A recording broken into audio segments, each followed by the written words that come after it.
Hi, my dear friends. Hope you are all doing well. Shall we discuss biographies of G.D. Naidu? Gopal Swami Doraisamy Naidu was an Indian engineer and inventor. അപ്പോൾ നമ്മുടെ G.D. Naidu Indian engineer ആണ്, അതുപോലെ ഇൻവെൻ്റർ ആണ്. ഇൻവെൻ്റർ എന്ന് പറഞ്ഞാൽ a person who has invented something, എന്തെങ്കിലും ഒരു കാര്യം ഇൻവെൻറ്റ് ചെയ്ത ഒരാളെയാണ് ഇൻവെൻ്റർ എന്ന് പറയുന്നത്. He is commonly referred to as Edison of India for his significant contribution to the fields of technology, industry and development. നമ്മുടെ G.D. Naiduവിനെ എന്താണ് പറയുന്നത്, റെഫർ ചെയ്യുന്നത് എഡിസൺ ഓഫ് ഇന്ത്യ എന്നാണ് പറയപ്പെടുന്നത്. ഓക്കെ, ഇറ്റ് ഹാസ് ബീൻ, എന്തുകൊണ്ടാണ് അങ്ങനെ പറയുന്നതെന്ന് വെച്ച് കഴിഞ്ഞാൽ ടെക്നോളജി, ഇൻഡസ്ട്രി ഫീൽഡിലെല്ലാം ആ G.D. Naidu കൊടുത്ത കോൺട്രിബ്യൂഷൻ കാരണമാണ് G.D. Naiduവിന് എഡിസൺ ഓഫ് ഇന്ത്യ എന്ന് പറയുന്നത്.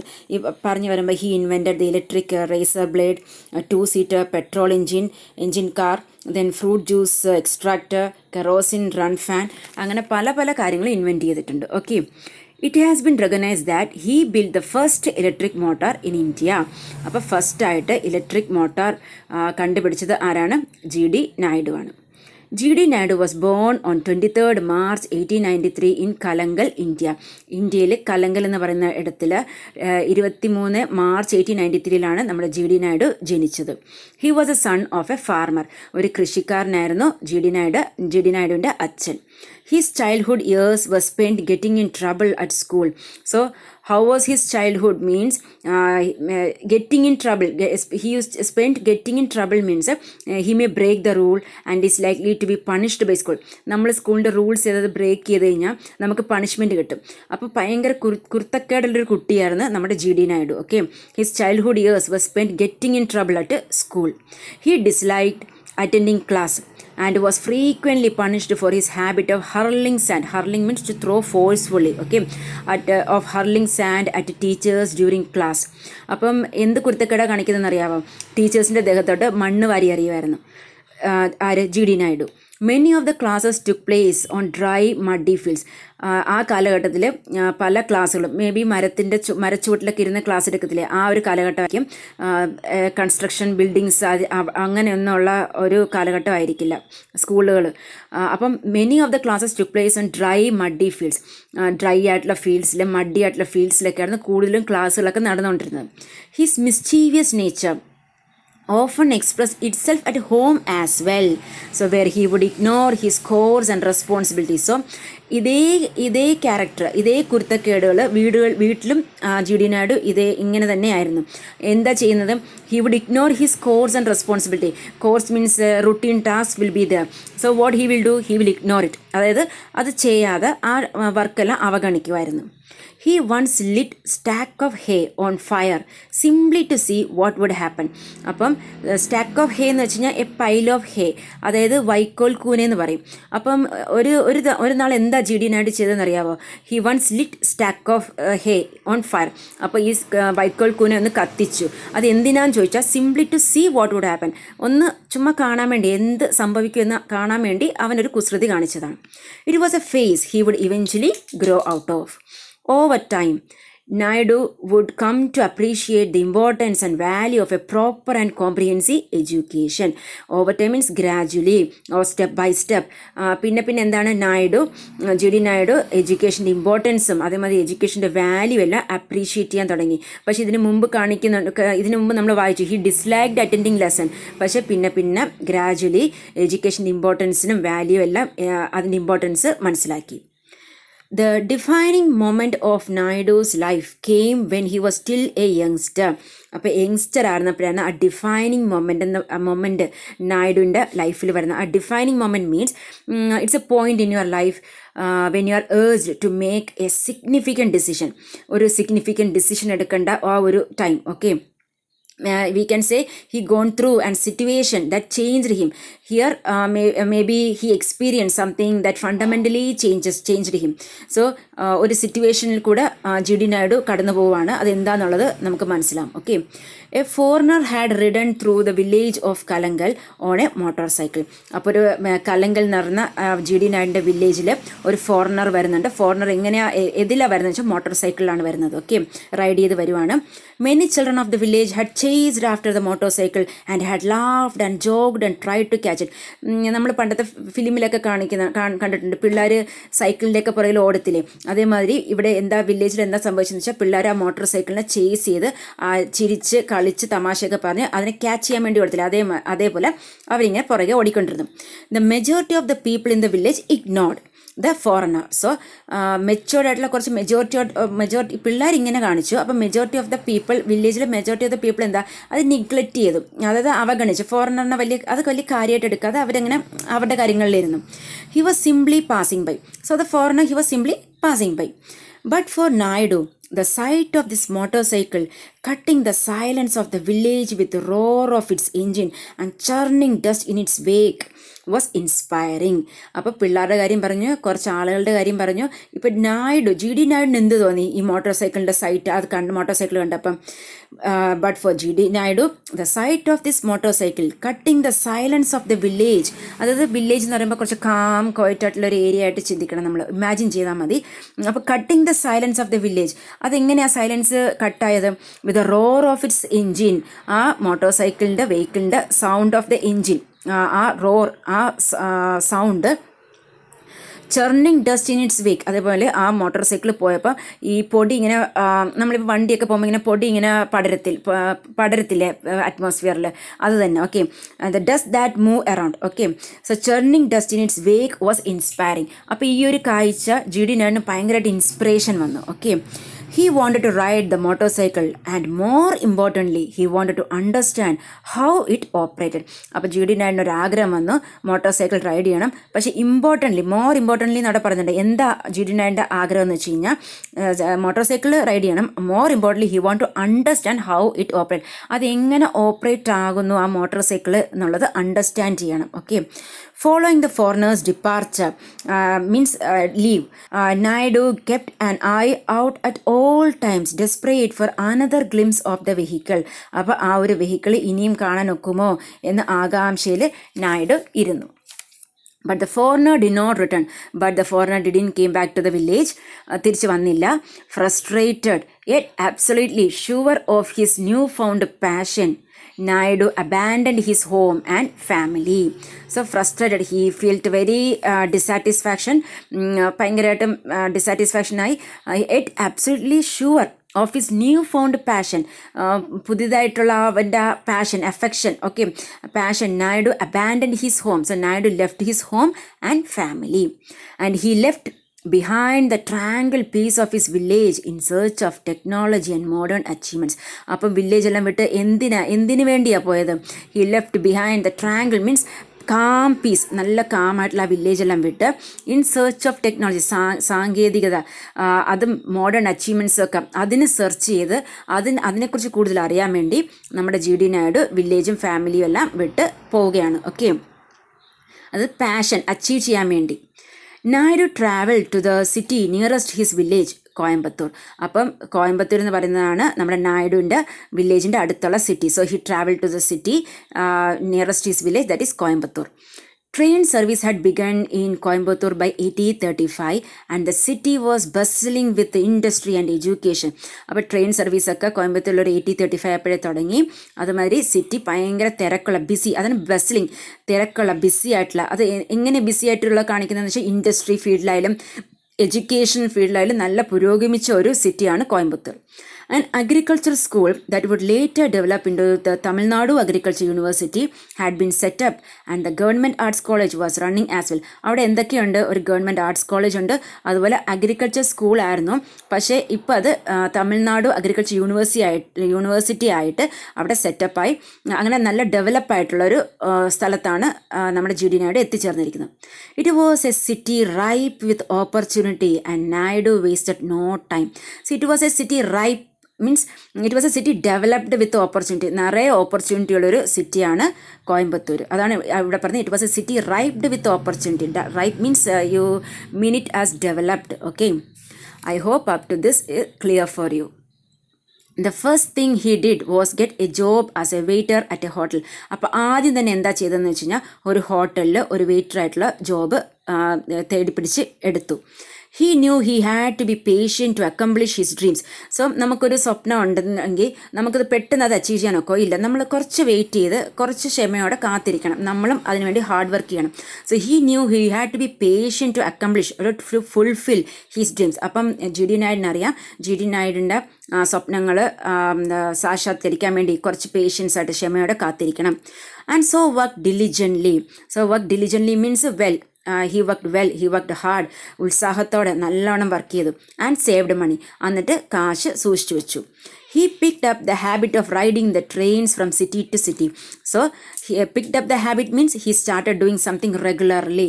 അപ്പോൾ റെഗുലറായിട്ട് ഒരു കാര്യം ചെയ്യാൻ തുടങ്ങി. എന്താ ചെയ്യാൻ തുടങ്ങിയെന്ന് വെച്ച് കഴിഞ്ഞാൽ riding the trains. He travelling by train from city to city. ഒരു സിറ്റിയിൽ നിന്ന് വേറൊരു സിറ്റിയിലോട്ട് അങ്ങനെ ട്രാവൽ ചെയ്തുകൊണ്ടേയിരുന്നു. Okay. He relished the ability to travel so quickly and escape such technology offered. He felt very happy. So relished means felt happy. എന്തുകൊണ്ടാണ് the ability to travel so quickly? കാരണം ഈ ഒരു വില്ലേജിൽ നിന്ന് വന്നൊരു ബോയാണ്. അപ്പോൾ ആ G.D. നായിഡുവിന് നമ്മുടെ ഇവിടെയുള്ള സൗകര്യങ്ങളും അതായത് ട്രാവൽ ചെയ്യാനുള്ള ക്വിക്കായിട്ട് ട്രാവൽ ചെയ്യാനുള്ള സജ്ജീകരണങ്ങളും എല്ലാം കണ്ടപ്പോൾ ഭയങ്കര ഹാപ്പിയായി. During his time as a waiter, Naidu also learned the whereabouts of the foreigner who had passed through his village. അപ്പോൾ വെയിറ്ററായിട്ട് വർക്ക് ചെയ്തുകൊണ്ടിരുന്നപ്പം G.D. നായിഡു വേറൊരു കാര്യം കൂടെ ചെയ്ത്. എന്താണെന്നറിയാമോ? വെയറബൌട്ട്സ് ഓഫ് ദ ഫോറിനർ, നമ്മുടെ ഫോറിനറിൻ്റെ ഡീറ്റെയിൽസ് അന്വേഷിക്കാൻ തുടങ്ങി. ഏതാണ്? ആ വില്ലേജിൽ മോട്ടോർ സൈക്കിളിൽ വന്ന ഫോറിനറില്ലേ, ആ ഫോറിനറിൻ്റെ ഡീറ്റെയിൽസ് അന്വേഷിക്കാൻ തുടങ്ങി. During his time as a waiter, Naidu also learned the whereabouts of the foreigner who had passed through his village. The man was a British surveyor. So ആ മനുഷ്യൻ ആരായിരുന്നു അറിയാവോ? ഒരു ബ്രിട്ടീഷ് സർവേയർ ആയിരുന്നു.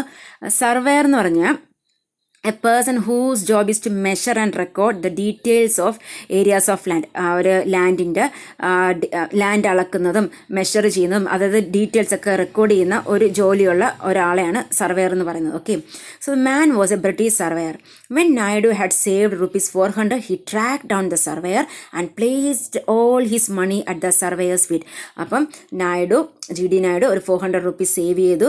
അത് കഴിഞ്ഞ് നമ്മുടെ സർവേയറിനെ തേടിപ്പോയി ഈ കാശ് അയാളുടെ കയ്യിൽ ഏൽപ്പിച്ചു. അതായത് he placed all his money at the surveyor's feet. He explained his history and his passion, and the surveyor, touched by the young man's determination, gave him his motorcycle. അപ്പം നമ്മൾ G.D. നായിഡിൻ്റെ ഹിസ്റ്ററി, എവിടെ നിന്നാണ് വന്നത്, അങ്ങനെയുള്ള details G.D. നായിഡിനെ കുറിച്ചെല്ലാം സംസാരിച്ചു. അതുപോലെ G.D. നായിഡിൻ്റെ പാഷനെ കുറിച്ച് സംസാരിച്ചു. അതെല്ലാം കേട്ട് ഭയങ്കരമായിട്ട് ടച്ച്ഡായി ആര് സർവേയർ. അപ്പോഴത്തേക്കും എന്തുകൊണ്ടാണ് ടച്ചായെന്ന് വെച്ചാൽ അത് യങ് മാൻസ് ഡിറ്റർമിനേഷൻ. ഈ ഒരു കാര്യത്തിന് വേണ്ടി വില്ലേജ് വിട്ട് വന്ന ആ യങ് മാൻ്റെ ദൃഢനിശ്ചയം കാരണം ആ സർവേയറിന് ടച്ചായിട്ട് അയാളുടെ മോട്ടോർ സൈക്കിള് G.D. നായിഡിന് കൊടുക്കുന്നു. Naidu was ecstatic. സോ നായിഡിന് ഭയങ്കര സന്തോഷമായി. He was very joyful. Here was a prize he had long sought. So long sought means long waited. So here was a prize എന്ന് വെച്ചാൽ ഇത്രയും നാളായിട്ട് ഇതിനു വേണ്ടിയാണ് നമ്മുടെ G.D. നായിഡു വില്ലേജ് വിട്ട് വെളിയിൽ വർക്ക് ചെയ്ത് ഒരു വെയിറ്ററായിട്ട് വർക്ക് ചെയ്ത് മണി സേവ് ചെയ്ത് സംതിങ് ടു ബി അച്ചീവ്, ആ ഒരു കാര്യത്തിന് വേണ്ടി അച്ചീവ് ചെയ്തത് നമ്മുടെ G.D. നായിഡിന് കിട്ടി. In his free time, he rode his motorcycle as far as possible and he tried to understand the mechanics of it all. അപ്പോൾ G.D. നായിഡു എന്ത് ചെയ്യുന്നു വെച്ച് കഴിഞ്ഞാൽ ഫ്രീ ടൈമിൽ ഈ മോട്ടോർ സൈക്കിൾ ഓടിക്കും. എന്തോരം ദൂരം ഓടിക്കാനൊക്കെ അത്രയും ഓടിക്കും. അതുപോലെ ഹി ട്രൈ ടു അണ്ടർസ്റ്റാൻഡ്. എന്തിനു വേണ്ടിയാണെന്ന് വെച്ചാൽ അതിൻ്റെ മെക്കാനിക്സ് അറിയാൻ വേണ്ടിയാണ്, ഹൗ ഇറ്റ് വർക്ക്സ് അതൊക്കെ അറിയാൻ വേണ്ടി ഉള്ള ആ ഒരു തീഷ്ണത കാരണം അത് ഓടിക്കും. He began taking the bike apart piece by piece and then refitting the equipment. അതുപോലെ തന്നെ നമ്മുടെ G.D. നായിഡു എന്ത് ചെയ്യും, അതിൻ്റെ ആ ബൈക്കിൻ്റെ പാർട്ട് പീസ് ആക്കിയിട്ട് അത് കഴിഞ്ഞ് അത് റീഫിറ്റ് ചെയ്യും. അതെന്ന് വെച്ചാൽ അത് എന്താണ്, എങ്ങനെയാണ് മോട്ടോർ വർക്ക് ചെയ്യുന്നത് അതിനെക്കുറിച്ച് കൂടുതൽ അറിയാൻ വേണ്ടി. അത് എന്തുമായിട്ടാണ് കമ്പയർ ചെയ്തിരിക്കുന്നത് നോക്കിയേ. It was like a puzzle that he was slowly able to decipher means solve. Okay. Able to decipher and put together. ഈ പസിലൊക്കെ കണ്ടിട്ടില്ലേ, നമ്മളത് പിള്ളേർ പസിൽ കളിക്കുമ്പോൾ കണ്ടിട്ടില്ലേ, അവരത് കൂട്ടിച്ചേർക്കും, പിന്നെ അത് ഇളക്കും, തെറ്റാണെങ്കിൽ അവർ മാറ്റും, പിന്നെ ഫിറ്റ് ചെയ്യും, അതൊരു കറക്റ്റ് രൂപത്തിലാക്കത്തില്ല. അതേപോലെ നമ്മുടെ G.D. നായിഡു മോട്ടോർ സൈക്കിളിൻ്റെ ഭാഗങ്ങൾ പീസാക്കും, പിന്നെ അത് റീഫിറ്റ് ചെയ്ത് അതിനെക്കുറിച്ച് പഠിച്ചുകൊണ്ടിരുന്നു. Okay. He became familiar with how the engine operated and how the brakes operated, and over time was able to put this understanding to good use, procuring a job as a mechanic. So he became familiar with how the engine operated. So he got more knowledge about കൂടുതൽ അറിവ് നേടാനൊത്ത് എങ്ങനെയാണ് ഈ engine work ചെയ്യുന്നത്, operate ആവുന്നത്, അതുപോലെ അതിൻ്റെ breaks എങ്ങനെ operate ആവുന്നത്, അതുപോലെ over time means eventually he was able to put this understanding to good use. ഈ അറിവ് ഒരു കാര്യത്തിന് ഈ എൻജിൻ ഓപ്പറേറ്റ് ആവുന്നത് എങ്ങനെയാണ്, അത് ബ്രേക്ക് ഓപ്പറേറ്റ് ആവുന്നത് എങ്ങനെയാണെന്നുള്ള ആ അറിവുകളെല്ലാം ഒരു നല്ലൊരു കാര്യത്തിന് വേണ്ടി യൂസ് ചെയ്യാനൊത്ത് അതെന്താണെന്ന് വെച്ച് കഴിഞ്ഞാൽ procuring A job as A mechanic. Procuring means obtaining, ഒരു മെക്കാനിക് ജോബ് കിട്ടാൻ വേണ്ടിയുള്ള ഒരു ഒബ്റ്റെയിൻ ചെയ്യാൻ വേണ്ടിയുള്ള ഒരു സന്ദർഭത്തിന് വഴിതിരിച്ചു. It was an opportunity that afforded him a lot of time with gadgets, electronics and vehicles. നമുക്കറിയാം മെക്കാനിക്സ് എന്ന് പറയുമ്പോൾ അവർ കൂടുതൽ നേരം ടൂൾസുമായിട്ടും ഇൻസ്ട്രുമെൻസുമായിട്ടും ഇലക്ട്രോണിക്സുമായിട്ടും വെഹിക്കിൾസുമായിട്ടും ചെലവഴിക്കുന്നവരാണ്. അതുപോലെ ഇവിടെ G.D. നായിഡിനും ഒരു ഓപ്പർച്യൂണിറ്റി കിട്ടി. that means provide him a lot of time with gadgets, electronics and vehicles. As a mechanic, he could comprehensively understand how things operated and then eventually take that knowledge and invent. അപ്പോൾ ഒരു മെക്കാനിക്കായിട്ട് work ചെയ്ത G.D. നായിഡിന് he could comprehensively understand, അതായത് he could broadly completely understand എങ്ങനെയാണ് things operate ആക്കാൻ ഒക്കുന്നത്. അതുപോലെ eventually ആ knowledge ഒരു കാര്യം ഇൻവെൻറ്റ് ചെയ്യാനും നമ്മുടെ G.D. നായിഡിന് ഹെൽപ്പ് ചെയ്തു. ഒരു കാര്യമല്ല, പല കാര്യങ്ങളും ഇൻവെൻറ്റ് ചെയ്തിട്ടുണ്ട്. ജസ്റ്റ് ഈ നോളജ് പല കാര്യങ്ങൾ ഇൻവെൻറ്റ് ചെയ്യാൻ വേണ്ടി G.D. നായിഡിന് ഹെൽപ്പായി. In 1920, Naidu expanded his horizons. Look at the word expanded his horizon. Expand his horizon എന്ന് പറയുന്നത് ഒരു ഇഡിയമാണ്. That means to increase the range of his knowledge or to increase the range of his understanding or experience. 1920 G.D. നായിഡിൻ്റെ knowledge range of knowledge increase ആയി. And what did he do? He set up his own transport business. ഒരു സ്വന്തമായിട്ടൊരു transport business G.D. Naidu set ചെയ്തു. He also dabbled in the cotton business and the income he earned from the business helped support him. So ഈ transport ബിസിനസ്സിൽ മാത്രമല്ല, cotton ബിസിനസ്സിലും ഒരു short period of ടൈമിൽ ചെയ്തതുപോലെ തന്നെ അതിലുള്ള ഇൻകം ഏൺ ചെയ്തത് ഒരു സപ്പോർട്ടായിരുന്നു ആർക്ക്? G.D. നായിഡുവിന്. He purchased an automobile coach. So next what did he do? He purchased ഒരു ഓട്ടോമൊബൈൽ കോച്ച് പർച്ചേസ് ചെയ്തു and took to driving it between Pollachi and Palani cities within Tamil Nadu. അപ്പം നമ്മുടെ തമിഴ്നാട്ടിലെ സിറ്റീസാണ് പൊള്ളാച്ചി, പളനി. അപ്പം ഓട്ടോമൊബൈൽ കോച്ച് പർച്ചേസ് ചെയ്ത് ഒരു driving ഈ രണ്ട് സിറ്റീസിലൂടെ ഒരു ഡ്രൈവിങ് തുടങ്ങി. It was a more popular form of transport than by cart. We all know that what is the difference between a cart and automobile coach. So it was a more popular form of transport than by carts and more efficient, far more efficient. Over time means eventually. Over time his transport business expanded. അതായത് വളർന്നുകൊണ്ടേയിരുന്നു. Okay, over time his transport business expanded and UMS universal motor service owned the most efficient fleet of public transport vehicles in the country. അപ്പം he founded, അതായത് G.D. Naidu founded a transport business that become one of the most efficient public transport fleets in India. Fleet എന്ന് പറഞ്ഞു കഴിഞ്ഞാൽ for example here a fleet of public transport എന്ന് പറഞ്ഞു കഴിഞ്ഞാൽ a number of buses under the control of one person or an organization. Here it is a control of G.D. Naidu. Okay, the number of buses he owned at one time was nearly 600. അപ്പോൾ എത്ര buses ആയിരുന്നു? 600 buses ഉണ്ടായിരുന്നു. Okay, it was an astonishing amount. Astonishing means surprising. It was an astonishing amount for a boy who had run away from a village to pursue a motorcycle. ഒരു pursue means go after. ഒരു motor കണ്ട് അതിൻ്റെ പുറകെ അത് ride ചെയ്യണം, അതിനെക്കുറിച്ച് understand ചെയ്യണം, അതെങ്ങനെ ഓപ്പറേറ്റ് ചെയ്യണം എന്നെല്ലാം മനസ്സിലാക്കാൻ വേണ്ടി ആ വില്ലേജും ഫാമിലി എല്ലാം വിട്ട് വന്ന G.D. നായിഡു ഇത്രയും ഉയർന്നു. ഒരു 600 ബസ്സസ് ഓണായിട്ട് ഉണ്ട്. അങ്ങനെ പല പല കാര്യങ്ങൾ ഉയർന്നത് ഒരു അസ്റ്റോണിഷിംഗ് ആയിട്ടുള്ളൊരു കാര്യമാണ്, ഒരു സർപ്രൈസിങ് ആയിട്ടുള്ളൊരു കാര്യമാണെന്നാണ് ഈ ലൈനിൽ പറയുന്നത്. Living comfortably and building a reputation for himself, Naidu began traveling. So now he is very famous. He has a reputation of himself. So he started traveling various places, okay, various countries. His passion for technology extended to cameras and films, and in 1935 he filmed the funeral of King George. Here King George is King George V, okay, King George V in London. അപ്പം ടെക്നോളജിയിലുള്ള passion എക്സ്റ്റെൻഡായി ലെന്തനായി എങ്ങോട്ട് cameras ഫിലിംസിനോടൊക്കെ ഉള്ള ഒരു പാഷനായി ക്യാമറയോടും ഫിലിമിനോടൊക്കെ ഒരു പാഷനായി. അതുപോലെ 1935 he shoot or he filmed funeral of king V in London. A year later, he personally met with Adolf Hitler. So, personally, Adolf Hitler met ചെയ്തിട്ടുണ്ട് ആര്, G.D. Naidu, and was able to secure manufacturing contacts that would later help him develop and manufacture racers. So, ഈ contacts എല്ലാം ഇങ്ങനെ various പ്ലേസസിൽ travel ചെയ്ത് അങ്ങനത്തെ contacts എല്ലാം help ചെയ്തിട്ടുണ്ട്. Manufacturing contacts എന്തിനു വേണ്ടി, എന്ത് ഡെവലപ്പ് ചെയ്യാൻ വേണ്ടി, പ്രൊഡ്യൂസ് റേസേഴ്സ് അല്ലെങ്കിൽ manufacturing means produce or make. Okay. When he returned to India, he tried his hand at politics. Tried his hand means it's a phrase that means to attempt to do something, or usually for the first time. ഒരു first time ആയിട്ട് നമ്മൾ എന്തെങ്കിലും ഒരു കാര്യം attempt ചെയ്യുന്നില്ലേ, അതിനാണ് പറയുന്നത് tried his hand. Okay. So when he returned to India, ഇന്ത്യയിലോട്ട് തിരിച്ചു വന്നപ്പം he tried his hands at politics, but lost the 1936 provincial general election. But he didn't win. Okay, ജയിക്കാനൊത്തില്ല. Still he was enjoying a period of comfort and luxury. He was gifted a Rolls-Royce car, making him one of the very few and elite means famous Indians who possessed such a statement of wealth. അപ്പം Rolls-Royce car നമ്മുടെ G.D. Naidu ഉണ്ടായിരുന്നു. അത് നിറയെ ആളുകളുടെ കയ്യിലുള്ളതല്ല, ഒരു നല്ല statement of wealth ഉള്ള ഒരാളുടെ കയ്യിൽ മാത്രം പൊസസ് ചെയ്യുന്ന ഒരു കാറായിരുന്നു അത് എന്നാണ് ഇവിടെ പറയുന്നത്. In his mid-40s, Naidu took to inventing.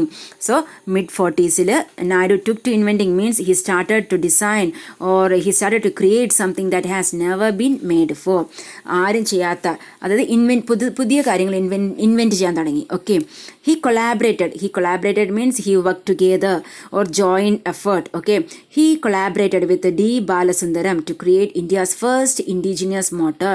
So, worked with D. Balasundaram and he created in the India's first motor. A company within Naidu's UMS group called National Electric Works made the motor in 1937. അപ്പോൾ ഈ motor ആരാണ് ചെയ്ത് in 1937 നമ്മുടെ നായിഡുവിൻ്റെ UMS group എന്ന് പറയുന്ന company അതാണ് ഈ motor കണ്ടുപിടിച്ചത്. Okay. It was a huge success in India. ഭയങ്കര സക്സസ് ആയിട്ടുള്ള ഒരു കാര്യമായിരുന്നു ഇന്ത്യയിൽ. Both Naidu and Balasundaram enjoyed a steady flow of income. So both the persons Naidu and Balasundaram a steady flow of income എന്ന് പറഞ്ഞു കഴിഞ്ഞാൽ a regular flow of money that comes from business. ഒരു business ചെയ്യുന്ന ആളുടെ എപ്പോഴും റെഗുലറായിട്ട് വരുന്ന ഒരു മണി. ഓക്കെ, അതിനാണ് ഈ സ്റ്റഡി ഫ്ലോ ഓഫ് ഇൻകം എന്ന് പറയുന്നത്. But Naidu and Balasundaram enjoyed a steady flow of income. Balasundaram founded Textile and Lakshmi Machine Works, a firm that would grow to become one of the India's largest textile machinery and CNC manufacturers. So that is a contribution of Balasundaram. But Naidu, he did not stop at the motor. He continued to invent, creating an electric razor that was manufactured in Germany. So, motor കണ്ടുപിടിച്ചത് കൊണ്ട് മാത്രം അവിടെ സ്റ്റോപ്പായില്ല. നമ്മുടെ നായിഡു പല കാര്യങ്ങൾ invent ചെയ്തു. അതാണ് ഈ പറയുന്ന അടുത്ത ലൈനിൽ. He continue to invent creating an electric razor that was manufactured in Germany, then a tamper proof water recording machine and a kerosene run fan.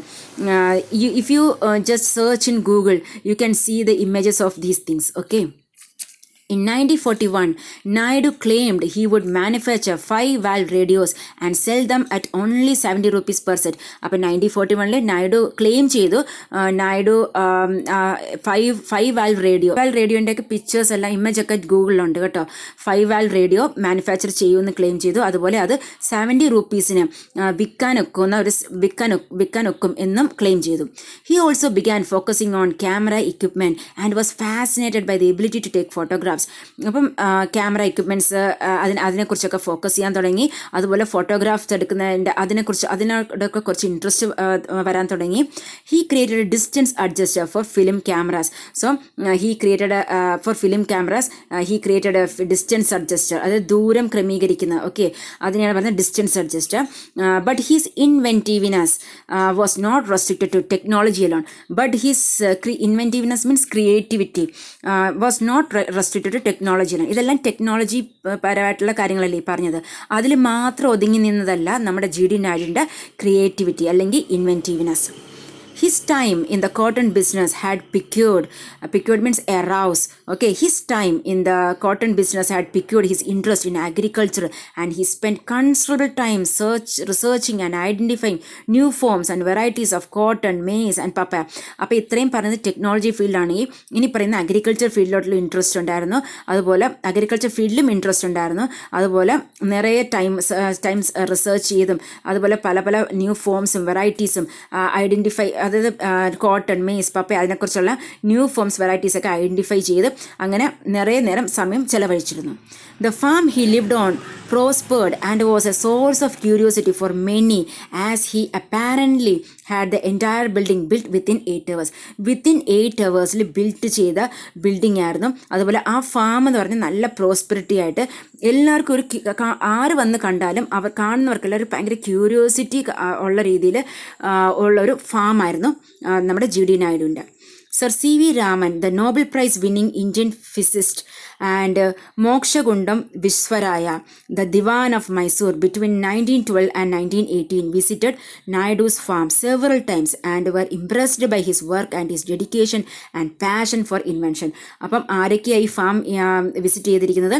നമ്മുടെ C V Raman, Nobel prize winning Indian ഫിസിസ്റ്റാണ്. അതുപോലെ മോക്ഷഗുണ്ടം വിശ്വരായ ആരാന്ന് ചോദിച്ചു കഴിഞ്ഞാൽ മൈസൂരിലെ ദിവാനായിരുന്നു. 1912 1918. അപ്പോൾ ഇവരെല്ലാം visit ചെയ്തിട്ടുണ്ട് നായിഡുവിൻ്റെ farm several times, പല നേരം വിസിറ്റ് ചെയ്തിട്ടുണ്ട്. അവരെല്ലാം ഭയങ്കരമായിട്ട് ഇമ്പ്രസ് ആയിട്ടുണ്ട് നമ്മുടെ ജി ഡി നായിഡുവിൻ്റെ ഫാം കണ്ട്. അത്രയും നല്ലൊരു പ്രോസ്പെരിറ്റി ആയിട്ടുള്ള നല്ല ഡെവലപ്പ്, പല പല പുതിയ കാര്യങ്ങൾ ഡെവലപ്പ് ചെയ്തുകൊണ്ടിരിക്കുന്ന ഒരു ഫാമായിരുന്നു G D നായിഡുവിൻ്റെ. In 1944, Naidu retired from his automobile company. അപ്പോൾ 1944 നമ്മുടെ ജി ഡി നായിഡു ഓട്ടോമൊബൈൽ കമ്പനിയിൽ നിന്ന് റിട്ടയർ ആയി. He began setting up several charitable and philanthropic foundations that helped underprivileged sections of society and encouraged youth to foster an interest in research and development. അപ്പം automobile കമ്പനിയിൽ നിന്ന് retire ആയി. അത് കഴിഞ്ഞ് പല ചാരിറ്റബിൾ വർക്ക്സ് ചെയ്തു. അതുപോലെ philanthropic foundation means it promote the welfare of others, okay, അതിനകത്തെല്ലാം ചേർന്ന്. അതുപോലെ അണ്ടർ പ്രിവിലേജ് ആയിട്ടുള്ള നമ്മുടെ സൊസൈറ്റിയിലെ സെക്ഷൻസ്, ഈ അണ്ടർ പ്രിവിലേജ് എന്ന് പറയുന്നത് the people they are not enjoying the same standard of living or they are not enjoying the same standard of rights as a majority of people in a society, അവരെയാണ് നമ്മൾ അൺപ്രിവിലേജ് എന്ന് പറയുന്നത്. അപ്പോൾ അവരെ help ചെയ്ത് നമ്മുടെ ജി ഡി നായിഡു കുറേ charitable വർക്കിലെല്ലാം പ്രവർത്തനം ആരംഭിച്ചു. And encourage youth to foster and interest. Foster means promote. അതുപോലെ യൂത്ത് ആയിട്ടുള്ളവരോട് അവരെ യൂത്തിനെ എൻകറേജ് ചെയ്തു. എന്തിനു വേണ്ടിയാണ്? റിസർച്ചും ഡെവലപ്മെൻറ്റിലും ഒക്കെ ഒരു ഇൻട്രസ്റ്റ് അവർക്ക് പ്രൊമോട്ട് ചെയ്യാൻ വേണ്ടി, okay. Despite his dislike for attending lessons in his childhood, he firmly believed in the importance of education and made it his mission to set up for the first polytechnic in India. So, despite his dislike for attending lessons in his childhood, ഇത് നമ്മുടെ first പാരഗ്രാഫിൽ കാണുന്നുണ്ട്. ചൈൽഡ്ഹുഡിലൊക്കെ lessons ഒക്കെ attend ചെയ്യാൻ കുറച്ച് dislike കാണിച്ച ഒരു കുട്ടിയായിരുന്നു, ഒരു കുസൃതി കുട്ടിയായിരുന്നു. അപ്പം despite his dislike for attending lessons in his childhood, he firmly believed in the importance of education. So അങ്ങനെയൊക്കെ ആയിരുന്നെങ്കിലും പിന്നെ എഡ്യൂക്കേഷൻ്റെ ഇമ്പോർട്ടൻസിനെ കുറിച്ച് നല്ലവണ്ണം ഒരു ഇമ്പോർട്ടൻസിനെ കുറിച്ച് ഒരു വാല്യൂവിനെ കുറിച്ച് അറിയാവുന്ന ഒരു വ്യക്തിയായിരുന്നു ജി ഡി നായിഡു. അതുപോലെ he and made it his mission to set up the first polytechnic in India. ഇന്ത്യയിൽ ഫസ്റ്റ് ആയിട്ടുള്ളൊരു പോളിടെക്നിക്ക് സെറ്റപ്പ് ചെയ്തത് ആരാണെന്ന് ചോദിച്ചാൽ നമ്മുടെ ജി ഡി നായിഡു ആണ്. It was called Hope College. അപ്പോൾ കോളേജിൻ്റെ പേരാണ് Hope College and was set up in Coimbatore. അത് എവിടെയാണെന്ന് ചോദിച്ചാൽ കോയമ്പത്തൂരാണ്. Over the years means during a long period of time, അതിനാണ് ഓവർ ദി ഇയേഴ്സ് എന്ന് പറയുന്നത്. Over the years the college grew, അത് കോളേജ് നല്ലോണം വളരാൻ തുടങ്ങി, നല്ല ഡെവലപ്പ് ചെയ്യാൻ തുടങ്ങി. And expanded before റീലൊക്കേറ്റിംഗ് means move to a new place and renaming it self the government college of technology. അപ്പോൾ അതിൻ്റെ പേരെന്താണ്? Government college of technology. He was so passionate about education that in 1945 he was made the principal of the college. അപ്പോൾ എഡ്യൂക്കേഷനോട് ഭയങ്കര passionate ആയിട്ടുള്ള ഒരാളായിരുന്നു നമ്മുടെ G D Naidu. അതുകൊണ്ട് 1945 നമ്മുടെ ജി ഡി നായിഡു കോളേജിലെ പ്രിൻസിപ്പളായി, okay. He began implementing his own ideas with regards to course, curriculum and syllabus. അപ്പം നിറയെ കാര്യങ്ങൾ, നിറയെ ഐഡിയാസ് നമ്മുടെ ജി ഡി നായിഡു കോഴ്സിനെ കുറിച്ചും കരിക്കുലത്തിനെ കുറിച്ചും സിലബസിനെ കുറിച്ചും ഒക്കെ നിറയെ ഐഡിയാസ് നമ്മുടെ ജി ഡി നായിഡു കൊണ്ടുവന്നു, ഇംപ്ലിമെൻറ്റ് ചെയ്തു. കൊണ്ടുവന്നത് മാത്രമല്ല ഇംപ്ലിമെൻറ്റ് ചെയ്തു. Unfortunately, his opinions clashed with the British governments who rejected his proposal. പക്ഷേ എന്താ സംഭവിച്ചെന്ന് വെച്ച് കഴിഞ്ഞാൽ ബ്രിട്ടീഷ് ഗവൺമെൻറ് ആയിട്ട് നമ്മുടെ G.D. നായിഡുവിൻ്റെ പ്രൊപ്പോസൽസ് കുറച്ച് കാര്യങ്ങളൊക്കെ ബ്രിട്ടീഷ് ഗവൺമെൻറ്സ് അത് റിജക്റ്റ് ചെയ്തു. Okay, unfortunately his opinions clashed with the British governments who rejected his proposal. He resigned from his position shortly thereafter. Then what did he do? He resigned from his position. On 4th January 1974, Naidu passed away. So he died. Sir C.V. Raman said these kind words at his funeral. So നമ്മുടെ C.V. Raman ഈ വേർഡുകൾ ഇനി പറയാൻ പോകുന്നത് നമ്മുടെ G.D. നായിഡുവിൻ്റെ ഫ്യൂണറലിൻ്റെ സമയത്ത് പറഞ്ഞ വാക്കുകളാണ്. Okay, A great educator G.D. നായിഡിനെ കുറിച്ച് പറയുവാണ്. G.D. നായിഡിനെ കുറിച്ച് C.V. രാമൻ പറയുകയാണ്. A great educator and entrepreneur means A person who set up business അല്ലെങ്കിൽ സംരംഭകൻ എന്ന് നമ്മൾ പറയും. So an entrepreneur in many fields of engineering and industry. Then a warm-hearted man filled with love for his fellows. Warm-hearted means very sympathetic and very kind man. Okay, filled with love for his fellows and a desire to help them in their trouble. സ്നേഹം മാത്രമല്ല, അവർക്ക് എന്തെങ്കിലും ഒരു ആവശ്യം വരുമ്പോൾ അവരുടെ ട്രബിളുടെ സമയത്ത് അവരെ ഹെൽപ്പ് ചെയ്യാനുള്ള മനസ്സുള്ള ഒരു മനുഷ്യൻ. Mr. Naidu is truly a man in a million. A man in a million means a person who is very special, a person who is very much admired. Okay, so a great educator, an entrepreneur in many fields of engineering and industry, a warm-hearted man filled with love for his fellows and a desire to help them in their troubles. Mr. Naidu is truly a man in a million. Perhaps this is an understatement. So understatement means it's an expression that means something is being described as less important or smaller than it actually is. അതായത് ഇവിടെ എന്താ പറയുക, ഇത്രയും വിശേഷണങ്ങളിൽ ഒതുങ്ങുന്ന ഒരു വ്യക്തിത്വത്തിൻ്റെ ഉടമയല്ല G.D. Naidu. He is more than this എന്നാണ് ഇതിൽ നിന്ന് പറയുന്നത്. Understatement. Perhaps this is an understatement. Okay, I hope you are clear with this explanation. If you feel this video useful, please subscribe and support me, and please share with your friends too. Thank you and have a nice day.